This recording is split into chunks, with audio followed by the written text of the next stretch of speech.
Halo, Sobat Tribun Senja. Selamat datang di channel kita yang selalu mengupas tuntas berita terbaru dan terhangat.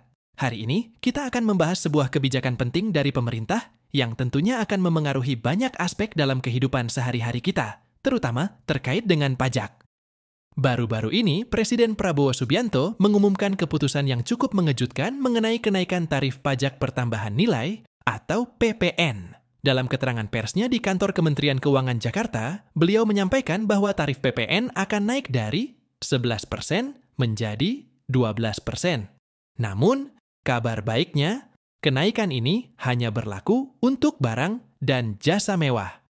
Jadi, buat kalian yang merasa khawatir akan beban pajak yang semakin berat, tenang saja, karena kebutuhan pokok kita tetap aman. Di tengah situasi ekonomi yang terus berkembang, keputusan ini menjadi sorotan banyak pihak.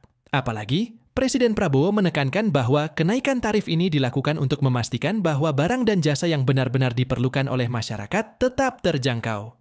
Dengan langkah ini, pemerintah ingin menciptakan keadilan dalam sistem perpajakan, di mana masyarakat yang memiliki kemampuan lebih akan berkontribusi lebih dalam pembangunan negara. Jadi, simak terus ya, karena kita akan membahas lebih dalam mengenai contoh barang mewah yang dikenakan tarif baru, serta bagaimana kebijakan ini bertujuan untuk menjaga daya beli masyarakat. Yuk, kita lanjutkan. Nah, Sobat Tribun Senja, kita langsung saja ke inti pembahasan, yaitu mengenai kenaikan tarif pajak pertambahan nilai atau PPN, yang baru saja diumumkan oleh Presiden Prabowo.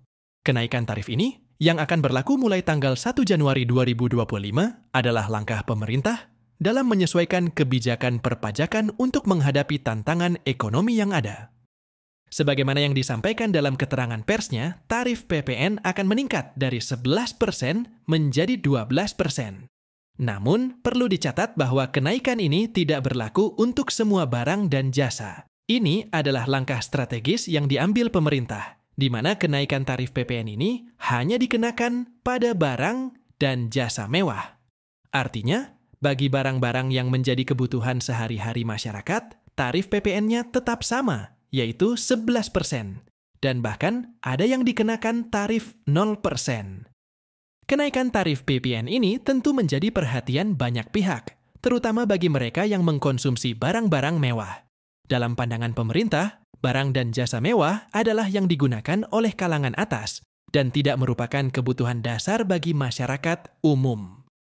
Dengan kebijakan ini, diharapkan bisa tercipta keadilan dalam sistem perpajakan, di mana mereka yang memiliki kemampuan lebih diharapkan untuk memberikan kontribusi lebih dalam bentuk pajak.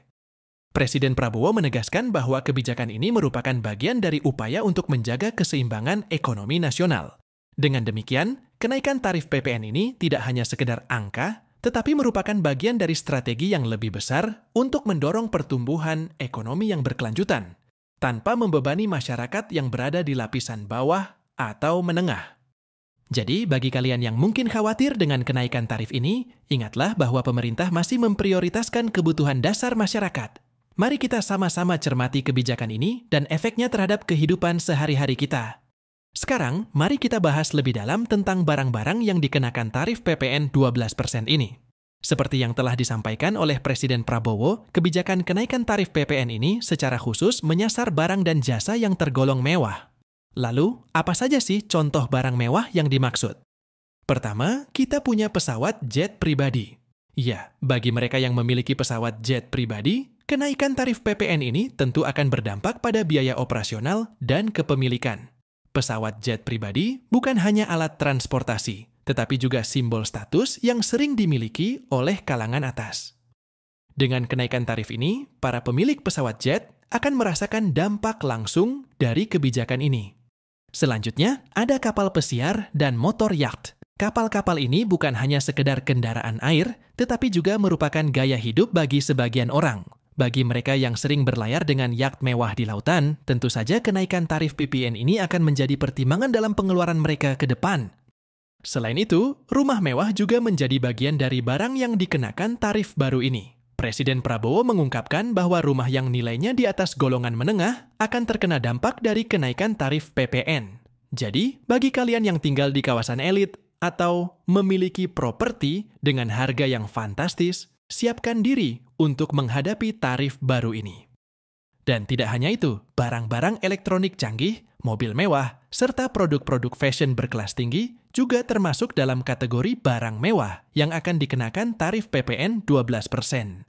Ini adalah langkah yang diambil pemerintah untuk memastikan bahwa mereka yang memiliki kemampuan lebih dapat memberikan kontribusi lebih dalam pembangunan negara melalui pajak. Dengan adanya contoh-contoh ini, kita bisa melihat bahwa kebijakan ini memang fokus pada barang-barang yang tidak menjadi kebutuhan pokok masyarakat. Jadi, untuk kita yang sehari-hari bergantung pada barang-barang kebutuhan dasar, tidak perlu khawatir, karena tarif PPN untuk barang-barang tersebut tetap terjaga. Mari kita terus simak perkembangan kebijakan ini dan bagaimana dampaknya terhadap perekonomian kita ke depan.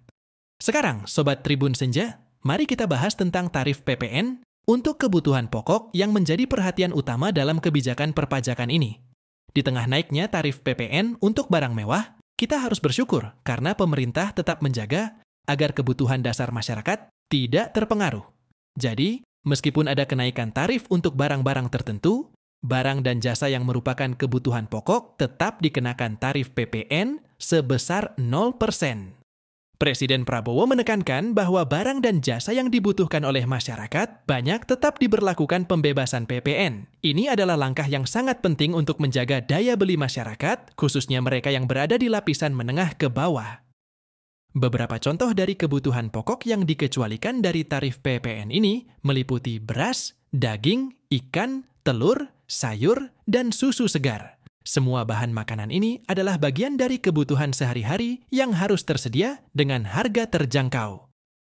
Selain itu, jasa pendidikan dan kesehatan juga tidak dikenakan PPN. Ini menunjukkan komitmen pemerintah untuk memastikan bahwa setiap warga negara memiliki akses yang baik terhadap pendidikan dan layanan kesehatan, tanpa harus terbebani oleh pajak tambahan.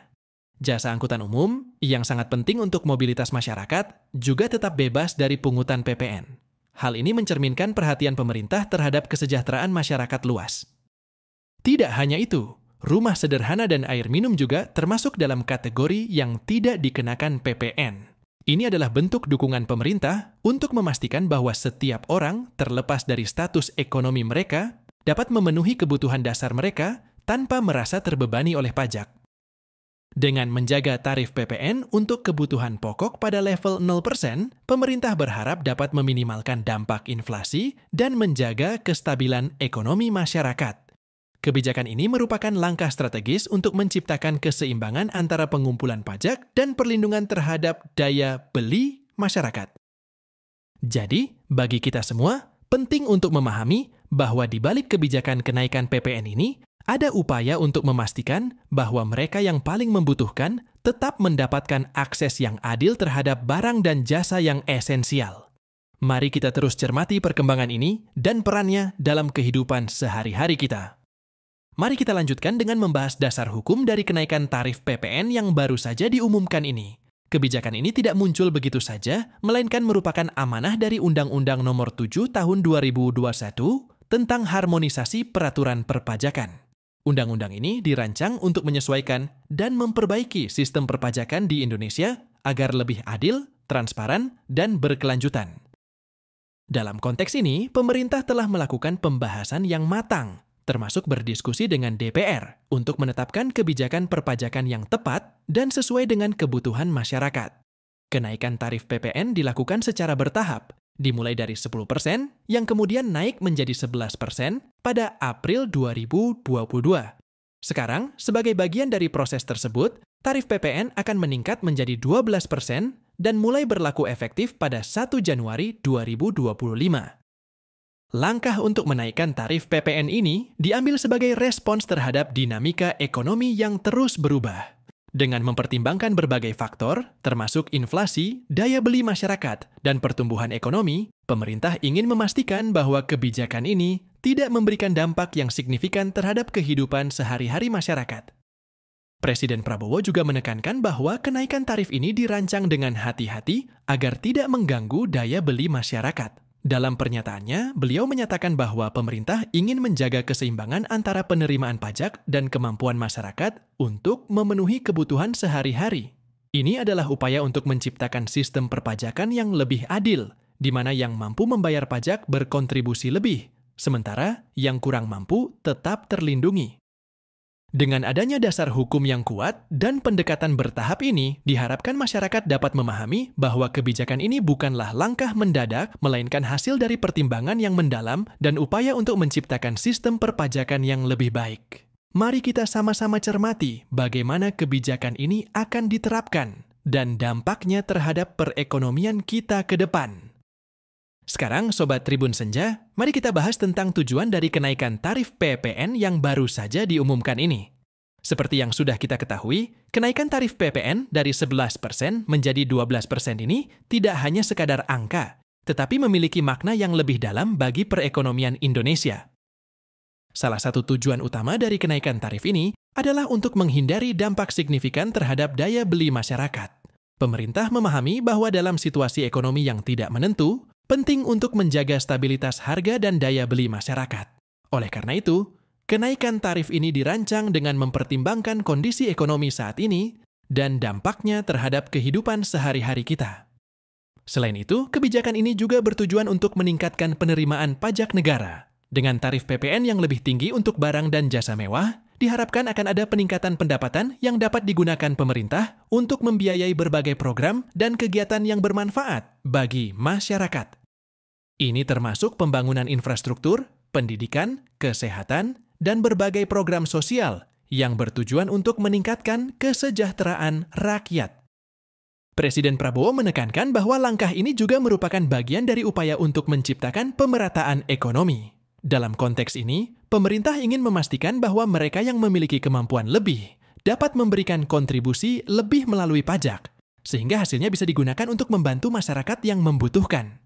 Dengan demikian, kebijakan ini tidak hanya berfokus pada pengumpulan pajak, tetapi juga pada keadilan sosial. Kenaikan tarif PPN ini juga merupakan bagian dari komitmen pemerintah untuk mengikuti perkembangan ekonomi global dan memenuhi amanah dari Undang-Undang Harmonisasi Peraturan Perpajakan. Dengan langkah ini, pemerintah berharap dapat menciptakan sistem perpajakan yang lebih baik, yang dapat mendukung pertumbuhan ekonomi yang berkelanjutan dan inklusif. Jadi, Sobat, meskipun ada kenaikan tarif PPN, penting untuk kita melihat bahwa ini adalah langkah yang diambil untuk menjaga keseimbangan antara pendapatan negara dan kesejahteraan masyarakat.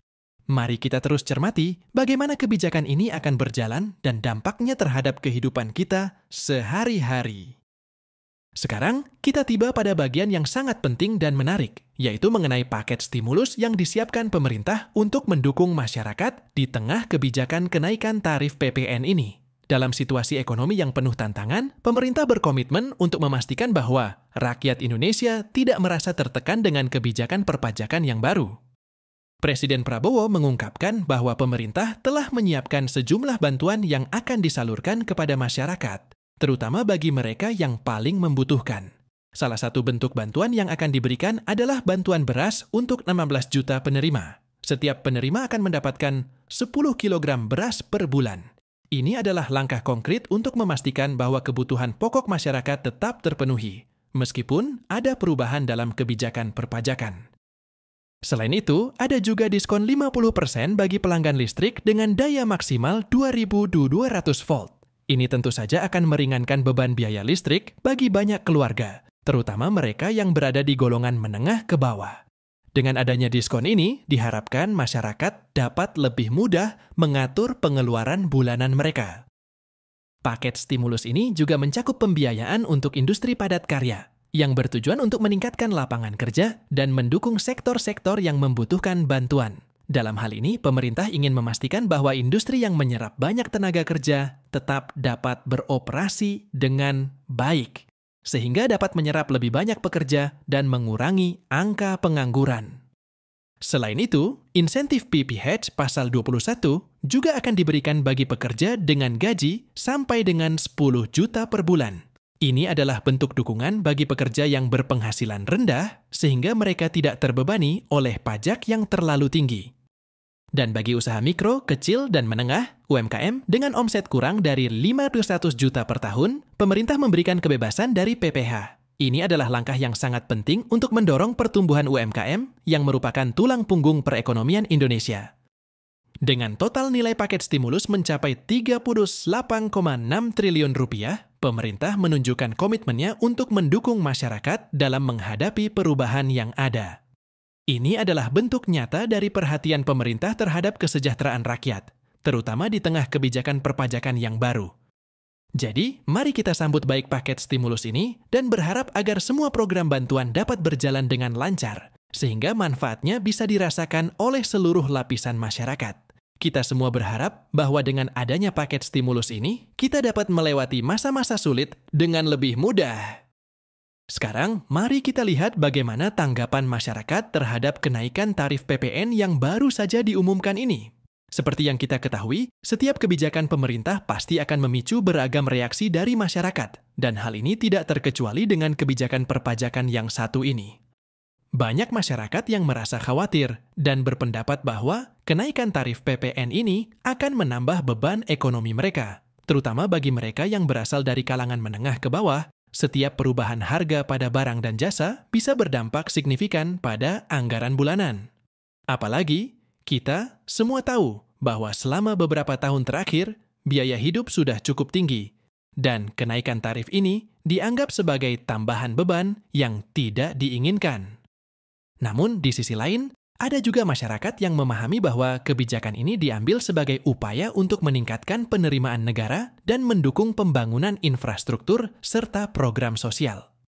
Mereka menyadari bahwa untuk membangun negara yang lebih baik, diperlukan kontribusi dari semua lapisan masyarakat, termasuk melalui pajak.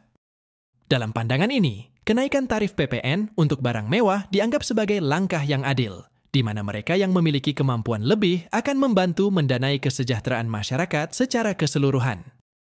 Media sosial juga menjadi platform di mana banyak orang menyuarakan pendapat mereka. Di berbagai forum, netizen memberikan komentar beragam, dari skeptis hingga mendukung. Beberapa dari mereka meminta pemerintah untuk lebih transparan dalam penggunaan dana yang diperoleh dari kenaikan pajak ini agar masyarakat dapat melihat dampak positif yang muncul dari kebijakan tersebut. Ini adalah harapan yang wajar, karena kepercayaan masyarakat terhadap pemerintah sangat penting untuk keberlangsungan kebijakan yang ada. Selain itu, para ekonom dan pengamat juga memberikan analisis terkait dampak dari kenaikan tarif PPN ini. Sebagian dari mereka menekankan pentingnya kebijakan yang bersifat inklusif, di mana pemerintah harus memastikan bahwa kebutuhan pokok tetap terjangkau. Mereka juga menyarankan agar pemerintah terus memantau perkembangan harga dan inflasi agar tidak terjadi lonjakan yang merugikan masyarakat.